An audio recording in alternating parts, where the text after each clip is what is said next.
Pranahita Chevella కొనసాగింపే Kaleshwaram project అని చెప్పి ఆ రోజు కాళేశ్వరానికి కేంద్ర ప్రభుత్వం అన్ని అనుమతులు కూడా ఇచ్చింది.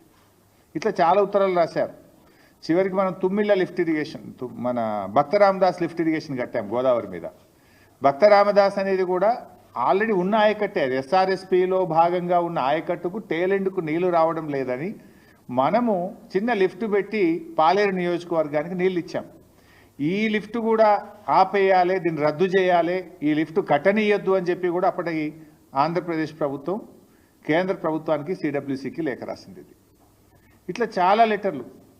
ఇది చంద్రబాబు నాయుడు గారు స్వయంగా రాసిన లెటర్. మీరు పాలమూరు ఎత్తిపోతల పథకానికి అనుమతి ఇవ్వద్దు, దిండి ఎత్తిపోతల పథకానికి అనుమతి ఇవ్వద్దు, ఇది కొత్త ప్రాజెక్టు, మీరు ఎట్లా స్టార్ట్ చేస్తారు, దీన్ని ఆపాలి అని చెప్పి స్వయంగా చంద్రబాబు నాయుడు గారు ఆయన ఓన్ హ్యాండ్ రైటింగ్తో రాసిన లెటర్. సరే, ఇట్లా ఇవన్నీ ఒకటి కాదు రెండు కాదు, ఆంధ్రప్రదేశ్ ప్రభుత్వం రాసిన 20-30 లెటర్లు ఇవి. తెలంగాణ ప్రాజెక్టులకు అడ్డుపడుతూ తెలంగాణ ప్రాజెక్టులను నిలిపివేయాలని, అనుమతులు ఇవ్వొద్దని, మీరు ఎట్లా కడతారని కోర్టుల్లో కేసులు వేశారు, కేంద్ర ప్రభుత్వం దృష్టికి తీసుకుపోయినారు, గ్రీన్ ట్రిబ్యునల్లో కూడా కేసులు వేసారు.